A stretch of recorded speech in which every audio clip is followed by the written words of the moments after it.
अस्सलाम स्टूडेंट्स हम पढ़ रहे हैं 9th physics chapter 3 dynamics. Students आज का टॉपिक है हमारा इनर्शिया। इनर्शिया एक्चुअली ये एक फोर्स के ही के टर्म्स में बॉडी की एक ऐसी प्रॉपर्टी है जो ये कहती है कि कोई भी बॉडी अपने स्टेट के चेंज को रेजिस्ट करता है। ठीक है, कोई भी बॉडी अपने स्टेट के चेंज को रेजिस्ट करता है। अब स्टेट जो है स्टूडेंट्स आपको पता है कितनी टाइप्स की होती हैं। स्टेट या तो बॉडी जो है दो तरह से रहता है, या वो रेस्ट पे रहता है या वो मोशन में रहता है। हमारे पास एक साइंटिस्ट है न्यूटन अपने फर्स्ट लॉ में स्टेट करता है, वो ये कहता है कि कोई भी बॉडी तब तक अपनी स्टेट को चेंज नहीं करता जब तक उसके ऊपर कोई एक्सटर्नल फोर्स अप्लाई ना कर दी जाए। तब तक कोई भी बॉडी अपनी स्टेट को चेंज नहीं करता जब तक कि उसके ऊपर किसी किस्म की एक्सटर्नल फोर्स अप्लाई ना कर दी जाए। इस बात का क्या मतलब है, यानी अगर बॉडी रेस्ट पे है तो that body will desire to stay at rest. ये कभी नहीं चाहेगा कि इसको इसके स्टेट से चेंज किया जाए।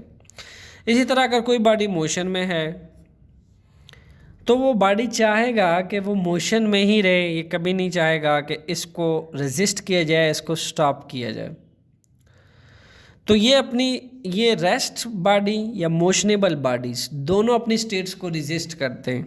क्लियर, ये चाहते हैं कि इनकी स्टेट्स को चेंज ना किया जाए।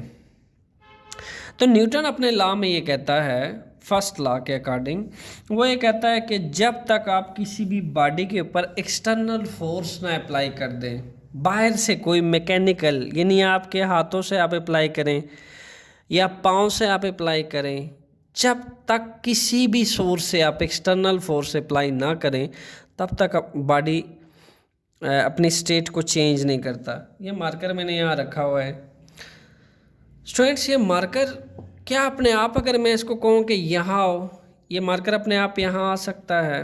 नेवर। इसको मैं कहूँ यहाँ जाओ, नहीं जा सकता।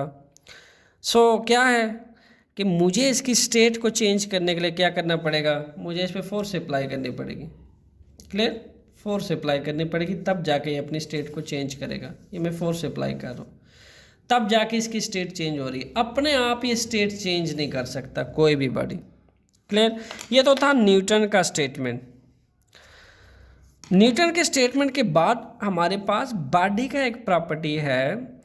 किसी भी बॉडी का प्रॉपर्टी ये कहता है कि वो अपने स्टेट को चेंज होने से रेजिस्ट करता है, जिसको हम कहते हैं इनर्शिया।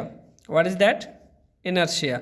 यानी कोई बॉडी अपने जब स्टेट को रेजिस्ट करे, इन दैट केस वो किस टर्म्स में आती है?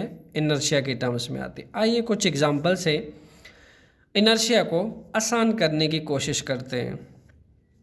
आपको एक बस जो है वो नज़र आ रही है, और ये इसी बस का एक इंडिविजुअल पैसेंजर का केस है। ये एक पैसेंजर का केस है, और ये आपके जितने पैसेंजर्स हैं इस बस में उस सबका एक मैंने केस लिया हुआ है।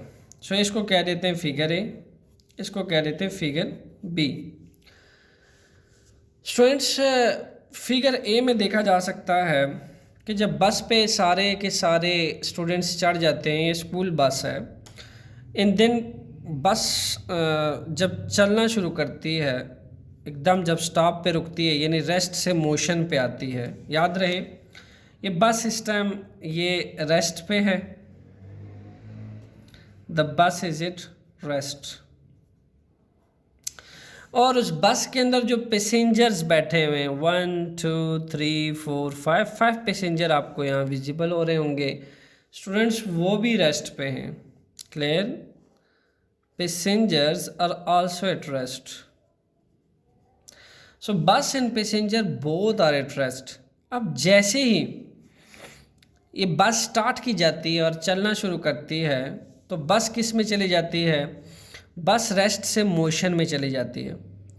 अब आपका जो बॉटम पॉइंट है स्टूडेंट्स, वो बस के साथ कांटेक्ट में है, आपके पाँव जो है वो बस की बॉडी के साथ कांटेक्ट में है, जबकि आपका जो टॉप है, टॉप साइड है आपकी बॉडी की, वो बस के साथ कांटेक्ट में नहीं है।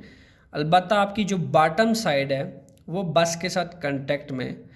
जब बस जैसे ही चलना शुरू करती है तो आपको एक झटका लगता है, आपकी जो टॉप बॉडी है वो आगे को यूँ बैंड होती है, क्लियर, ऐसे बैंड होती है हल्की सी, और आप क्या करते हो, आप अपने आप को स्टेबल करने के लिए वापस अपनी बॉडी को अपने लेवल में वर्टिकली अलाइन कर लेते हो।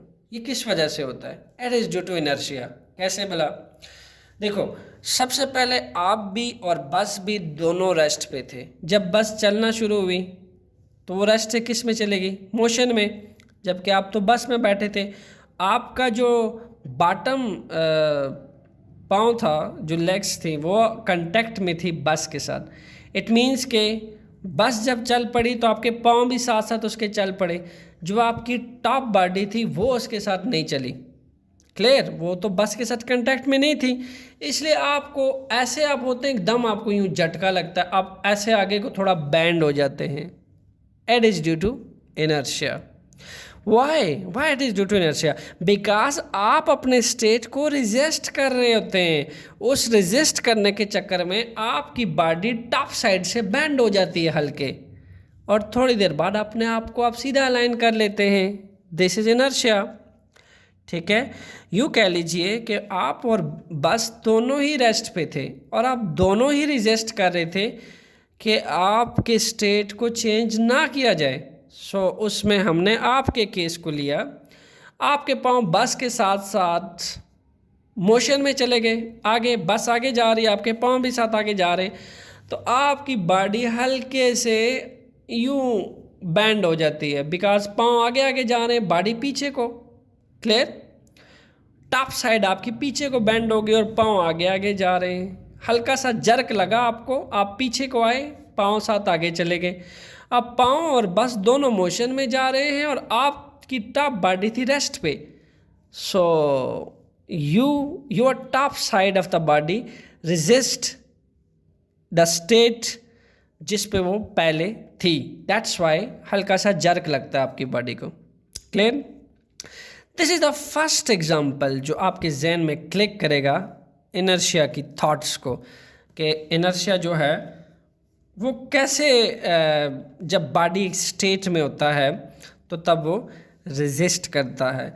ये स्टेट थी, this is the state of when body are at rest, और रेस्ट से वो किस में गई? मोशन में। Rest to motion, clear. आइए एक नेक्स्ट केस स्टडी करते हैं इनर्शिया का, और हम देखते हैं कि वहाँ पे क्या पॉसिबल इनर्शिया का केस आपको मिल सकता है।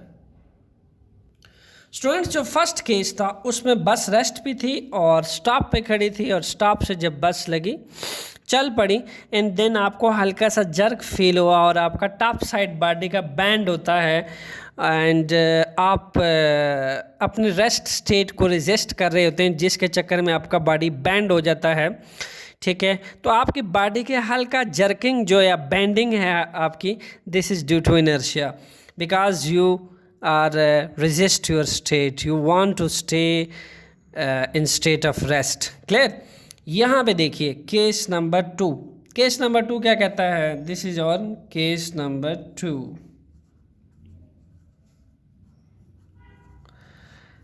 केस नंबर 2 कहता है कि आपके पास ये है बस, और ये रन रही है, मोशन में है students, the bus are at motion, bus चल रही है। कुछ यूँ हुआ कि ड्राइवर के सामने कुछ एक दो ऐसे गाड़ियाँ आई और ड्राइवर ने एकदम सडनली ब्रेक अप्लाई किया, तो मोशन से ये बस किस में आने वाला है? ऑब्वियसली रेस्ट में, मोशन से रेस्ट में आने वाला है। आइए यहाँ देखते हैं कि आपकी बॉडी मोशन में रेजिस्ट करते हुए क्या ऑब्ज़र्व करती है। हमें क्या ऑब्जर्वेशन मिलती है कि अगर हम बस में बैठे हों और बस में बैठा ड्राइवर और सडनली ब्रेक अप्लाई करता है, obviously we are also at motion, the bus are also at motions, but bus suddenly rest पे आता है बाय अप्लाइंग ब्रेक्स।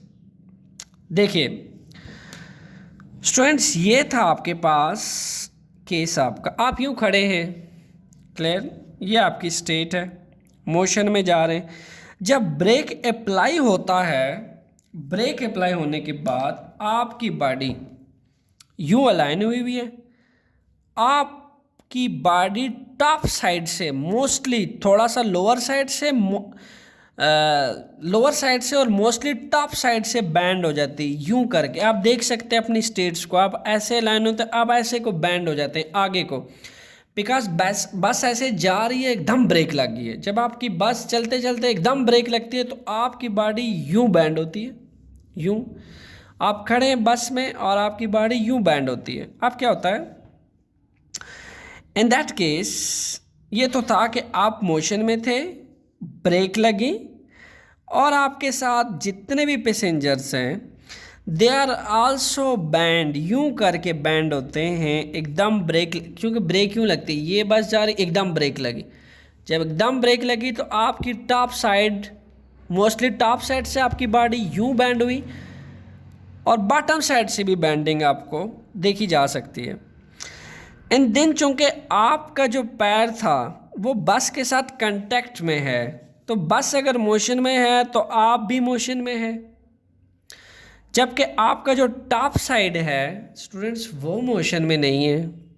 ठीक है, आप अपने टॉप साइड को कह सकते हैं कि वो स्टेशनरी कंडीशन में है, जबकि आपका पैर जो है, वो जो कांटेक्ट पार्ट है आपकी बॉडी का, वो आपका पैर है बस के साथ, ये मोशन में है। तो जैसी ब्रेक लगी आपके टॉप बॉडी को जर्क लगता है, यूं जर्क लगता है। जर्क लगने के बाद आप अपने स्टेट को रेजिस्ट करते हैं। इन दैट केस आप अलाइन करते करते करते अपने आप को फर्स्ट कंडीशन में ले आते हैं। आपका पाँव तो सीधा होता है ऑलमोस्ट, आप बॉटम साइड से स्ट्रेट होते हैं, बट आपका टॉप साइड बैंड हो जाता है। आपको जर्क लगने की वजह से आप यूँ जर्क होते हैं, ऐसे को बैंड हो जाते हैं। तो आप अपनी बॉडी को अलाइन करने के लिए वापस आते आते आते आते इस फर्स्ट सिचुएशन में आ जाते हैं। बिल्कुल ऐसे आप खड़े थे, ब्रेक लगने की वजह से आप ऐसे हुआ कुछ यूँ कि आपने अपने स्टेट को रेजिस्ट किया। आप स्टेट ऑफ मोशन में थे, बट ब्रेक ने आपको मजबूर किया कि आप अपनी स्टेट चेंज करें, रेस्ट पे आ जाएं। उस रेस्ट के चक्कर में आपके बॉडी का टॉप साइड बैंड हुआ कुछ टाइम के लिए, एंड देन फिर आपने अपने आप को अलाइन कर लिया। This is due to inertia. यहाँ हमने देखा कि जो बस था वो मोशन में था, मोशन से ब्रेक अप्लाई करने के बाद आप उसे रेस्ट में ले आए। अब वो अपनी स्टेट को रेजिस्ट कर रहा है कि if the body are at rest then it will resist the next state. वो नहीं चाहता कि उसे रेस्ट पे लाया जाए। जब हम बॉडी को या बस को रेस्ट पे लाए तो आपने अपनी ऑब्जर्वेशन देखी कि आपको जर्क फील होता है, and this jerk is due to inertia. Once again, पहले हमने पढ़ा केस 1 में कि उस टाइम बस स्टॉप था, ड्राइवर ने एकदम स्टार्ट किया, क्लियर। उस टाइम आप रेस्ट से मोशन में गए, और यहाँ बस मूव कर रही है, यहाँ आप मोशन से रेस्ट में आए, एंड मोशन पे भी जो है वो रेजिस्ट किया बस ने कि उसको स्टेट ऑफ मोशन में रहने दिया जाए। जिसके बाद आप यूँ खड़े, सडनली ब्रेक अप्लाई होती है। स्टेप 2 में आपकी बॉडी को जर्क लगता है, और उस जर्क की ओरिएंटेशन आप देख सकते हैं, यूँ होती है बॉडी, फिर यूँ फिर यूँ। अब आपका पाँव नीचे से हल्के को सीधा है, ठीक है, जबकि आपकी बॉडी यूँ बैंड हुई थी, आप ऐसे को हल्का सा बैंड हो जाते हैं, ठीक है। ये जो बैंडिंग है this is due to inertia. Body यहाँ से आप स्ट्रेट होते हैं। अब धीरे धीरे को आप अपनी बॉडी को अलाइन करते हैं, लाइक दैट दैट दैट, और ये अलाइन होगी आपकी, ठीक है। So this is due to inertia. आइए स्टूडेंट्स केस नंबर 3 को स्टडी करते हैं। We have case number 3।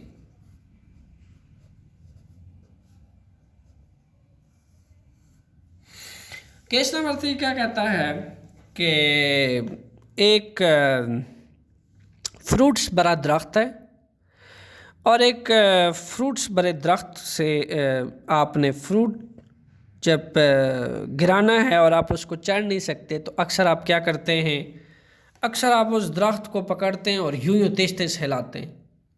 ऐसे हम तेज़ तेज़ दरख्त को हिलाते हैं तो आप देखते हो कि जो फ्रूट है वो दरख्त के पत्तों से, टहनियों से गिर के नीचे गिर जाता है। अब देखिए स्टूडेंट्स, अगर हम इनिशियली देखें तो जो टहनी थी और दरख्त था ये और fruits, these are at rest, ठीक है। ट्रीज़ की जो होल सिस्टम था, होल कंडीशन थी, वो रेस्ट भी थी। ये जितना फ्रूट इसके साथ लगा हुआ था वो सारा का सारा रेस्ट में था। लेकिन जब आप दरख्त को हिलाना शुरू करते हैं, तेज़ तेज़ फास्टली इसको हिलाते हैं, तो दरख्त किस में आ जाता है? मोशन में। हिलाने से, दरख्त को तेज़ तेज़ हिलाने से वो रेस्ट से किस में चला जाता है? मोशन में।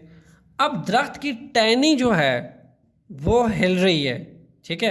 यानी जिस टहनी के साथ फ्रूट लगा हुआ है, जैसे ये एक टहनी है, इसके साथ अगर ये फ्रूट लगा हुआ है तो इसके अप डाउन हिलने से अब टहनी जो है ये मोशन में आ गई है, बट जो फ्रूट लगा हुआ है इसके साथ ये रेस्ट में है।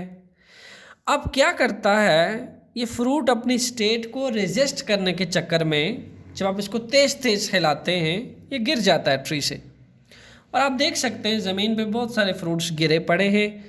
आपने एक दरख्त को तेज़ी से हिलाया जिससे इस दरख्त की जो टहनी थी वो तेज़ी से दरख्त के हिलाने से मोशन में आ गई, जबकि जो फ्रूट लगा उसके साथ ये मोशन में चला गया, जबकि जो फ्रूट इसके साथ लगा हुआ वो रेस्ट पे है। अब तेज़ी से हिलाने से वो क्या करता है, वो अपनी स्टेट को रेजिस्ट करता है, उसी चक्कर में सारा फ्रूट नीचे गिर जाता है ड्यू टू इनर्शिया। ओके, यहाँ हमने सीखा कि आप एक स्टेशनरी या रेस्ट ट्री को जब आप जर्क देते हैं, ठीक है, उसको आप तेज़ी से हिलाना शुरू करते हैं तो दरख्त के मोशन के साथ साथ टहनियों में भी मोशन आ जाती है, ठीक है। वो रेस्ट से मोशन में आ जाते हैं। इनिशियली टहनियाँ दरख्त दोनों रेस्ट पे होते हैं, लेकिन उसको तेज़ तेज़ हिलाने से, इस दरख्त को तेज़ तेज़ हिलाने से क्या होता है कि ये दोनों मोशन में आ जाते हैं। इसके साथ जो फ्रूट लगा होता है वो रेस्ट पे होता है। क्लियर? तो अब जो रेस्ट पे लगा फ्रूट है वो रेजिस्ट करता है अपनी स्टेट को और गिर जाता है। क्लियर? यानी वो स्टेट ऑफ रेस्ट से मोशन में आ जाता है। क्लियर? सो स्टूडेंट्स, आइए हम अब पढ़ते हैं केस नंबर 4। Case number 4। यहाँ स्टूडेंट्स देखा जा सकता है कि आपके पास ये रहा एक carpet. Let's change the marker. Okay, ये आपके पास है एक कारपेट और इस कारपेट को के ऊपर बहुत सारी डस्ट इकट्ठी हुई है। Clear? Initially carpet and dust both are at rest. Carpet and dust both are at rest. हम क्या करते हैं, हम इरादा करते हैं कि जी इस कारपेट से इस डस्ट को अलग कर लिया जाए। इसका हम एक सोल्यूशन ही ढूंढते हैं कि डंडे से इस कारपेट को हिट करना शुरू कर देते हैं, इसको मारना शुरू करते हैं डंडे से। अब जो कारपेट से हम डंडे से कारपेट को मारना शुरू करते हैं, इन दैट केस जो कारपेट है वो स्टूडेंट्स रेस्ट से किस में चला जाता है? पहले वो रेस्ट पे होता है, रेस्ट से मोशन में आ जाता है। अब इस कारपेट के साथ जो डस्ट जमी हुई है, इसके ऊपर जो डस्ट है वो किस पे है? डस्ट वो स्टूडेंट्स रेस्ट पे है। हम जब इसको मारते चले जाएंगे तो कारपेट रेस्ट से मोशन में आ जाएगा और इसके साथ जो डस्ट जमी हुई है वो रेस्ट पे रहेगी। अब होता क्या है कि हम इसको मारते चले जा रहे हैं जो डस्ट है जो रेस्ट पे वो अपनी स्टेट को रेजिस्ट करेगी और हमारे तेज तेज मारने से वो इस कारपेट में से सारी डस्ट अलहदा हो जाएगी अपनी स्टेट को रेजिस्ट करते हुए। क्लियर? यानी वो उसके साथ जमी क्यों थी? वो अपनी स्टेट को फर्स्ट ऑफ ऑल रेजिस्ट कर रही थी, लेकिन ज़्यादा सख्त मारने से वो अपनी स्टेट को रेजिस्ट करते हुए मोशन में आ जाती है और बिल्कुल कारपेट से अलहदा हो जाती, ठीक है, सेपरेट हो जाती है बिल्कुल। सो ये स्टूडेंट्स कुछ केसेस थे जिनमें हमने देखा कि कोई भी बॉडी, एवरी बॉडी, हमने देखा every body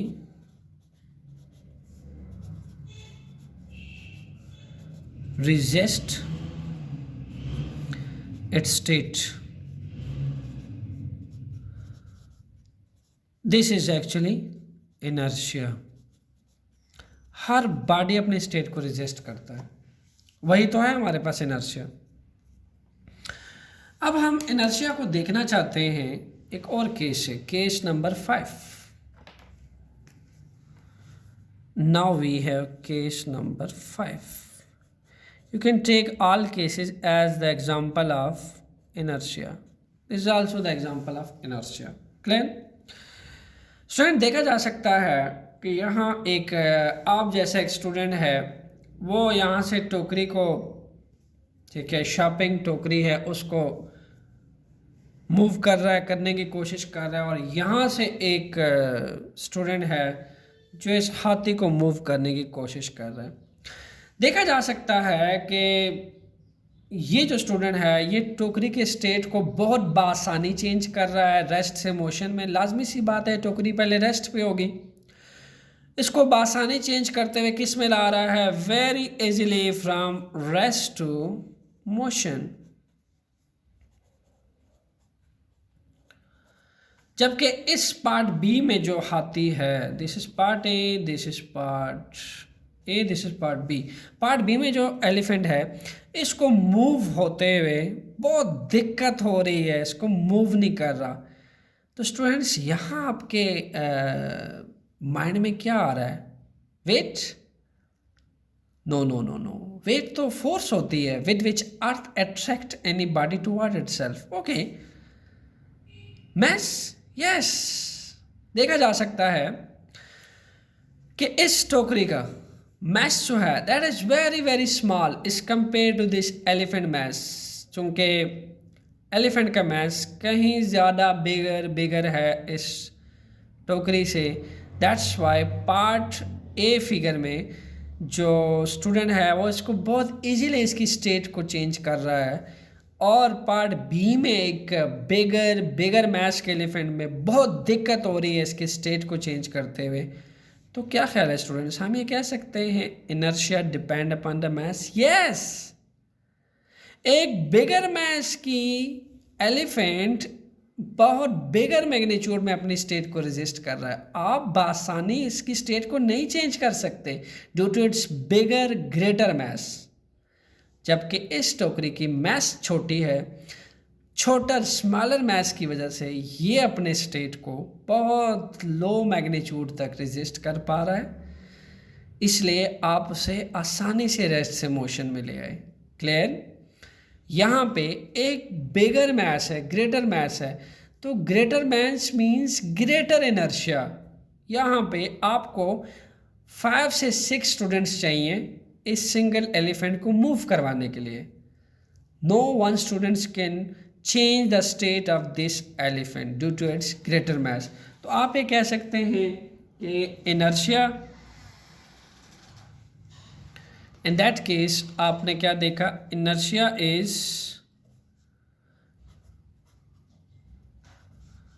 directly proportion to mass of a body.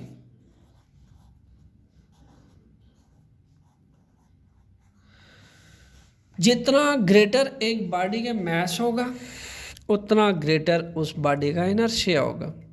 आप यूँ कह लीजिए, जितना किसी बॉडी का मैस ग्रेटर होगा उतना ही ज़्यादा वो अपनी स्टेट को रेजिस्ट करेगा, उतना ही आपको ज़्यादा दिक्कत पेश आएगी उसकी स्टेट को चेंज करने में। जैसा इस स्टूडेंट को दिक्कत पेश आ रही है, greater mass, greater inertia, you need greater inertia to change the state of this elephant.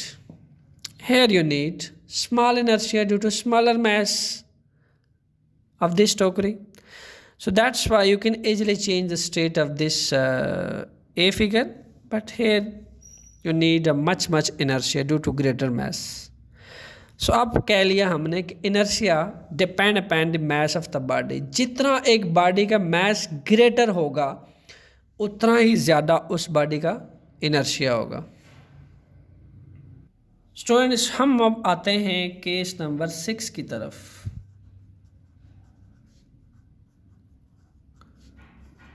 Case number 6, first of all हम लाइन खींच लेते हैं। लेफ्ट हैंड साइड की स्टूडेंट एक राइडिंग कर रही है और उसको हम देखते हैं कि वो एक सेफ्टी बेल्ट पहनते हुए इनर्शिया जैसे प्रॉपर्टी से कैसे अपने आप को सेफ रखती है। क्लियर? देखा जा सकता है स्टूडेंट्स के यहाँ ये एक स्टूडेंट है, वो ड्राइविंग कर रही है। During driving due to some genuine accidental problem उसे एकदम ब्रेक लगानी पड़ गई। जब वो सडनली एकदम ब्रेक लगाती है, देखा जा सकता है, मैं इसको ज़रा हाईलाइट करता हूँ, बॉटम साइड में इसके पाँव जो है यहाँ टच है कम्प्लीटली। मैंने इसको सर्कल कर लिया, यहाँ ये कांटेक्ट में है। तो इट मीन्स कि अगर ये बाइक जो है ये चल रही है तो ये भी इसके साथ, इसके पाँव भी साथ साथ मोशन में है, ये भी मोशन में है। इसके पाँव का पार्ट, बॉटम पार्ट आप समझ लीजिए, यहाँ से यहाँ तक बॉटम पार्ट भी इसके साथ मोशन में है। सडनली इसको क्या अप्लाई करने पड़ते हैं? सडनली ये ब्रेक अप्लाई करती है, ब्रेक अप्लाई। अब जब ये ब्रेक अप्लाई करती है स्टूडेंट्स, तो इसने एक सीट बेल्ट पहन रखा है, ये देखा जा सकता है, सीट बेल्ट।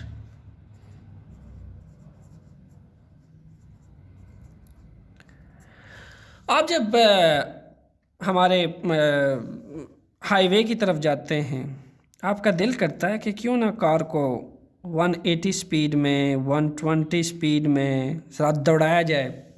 तो आपको मोटरवे पुलिस बड़ी हाईली इंस्ट्रक्ट करती है कि सीट बेल्ट पहन लीजिए ताकि आप किसी खतरे से बच सकें।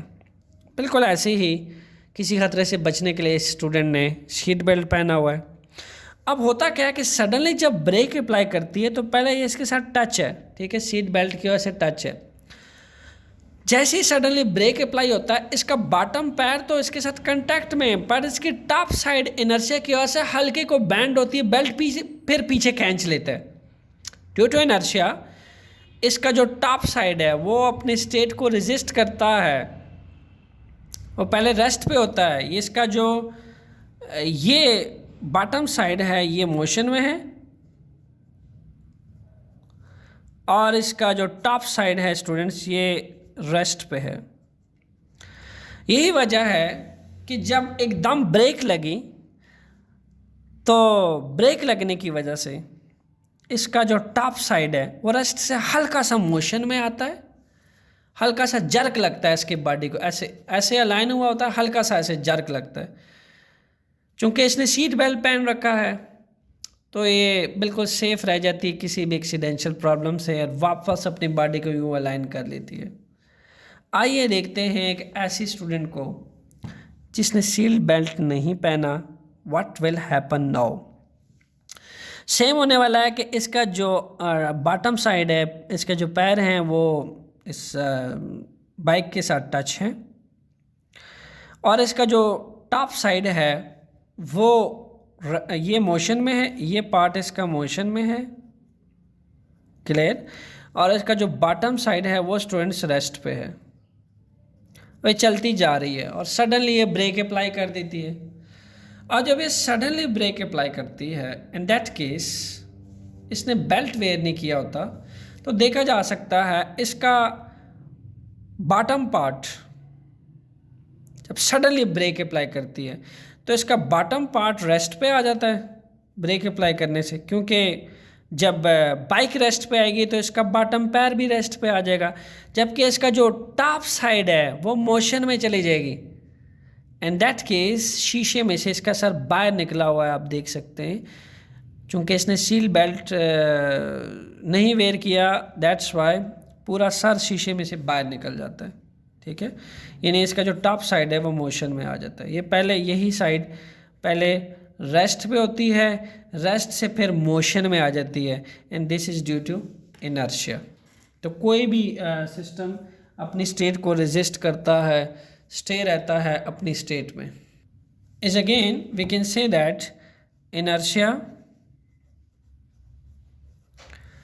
is directly proportional to mass of body. Greater the inertia, greater will be the mass of a body. यहाँ देखा जा सकता है कि एक पर्सन है, इस बिगर मैस को हायर मैस, और you can say that it's a bigger mass, इसको पुश करने की कोशिश कर रहा है, यानी इसकी स्टेट को चेंज करने की कोशिश कर रहा है। और यहाँ एक फुटबॉलर प्लेयर है, वो फुटबॉल को हिट करने की कोशिश कर रहा है। आप देख सकते हैं कि इसका मैस बहुत स्मॉल है, smaller mass of this football, और ये बहुत आसानी से इसको हिट करेगा और इसकी स्टेट को चेंज कर देगा। जबकि यहाँ देखा जा सकता है कि इसको बहुत बहुत दिक्कत पेश आएगी इसकी स्टेट को चेंज करने वाली, because to its bigger mass. तो आप कह सकते हैं inertia depend upon the mass of a body, greater the mass greater the inertia. ये था स्टूडेंट्स टॉपिक इनर्शिया। हमारा नेक्स्ट टॉपिक होगा मोमेंटम। टॉपिक के लास्ट में कमेंट करके ज़रूर बताएगा आपको मेरी ये वीडियो कैसे लगी। Stay tuned, conceptual physics lecture, enjoy physics. Thanks.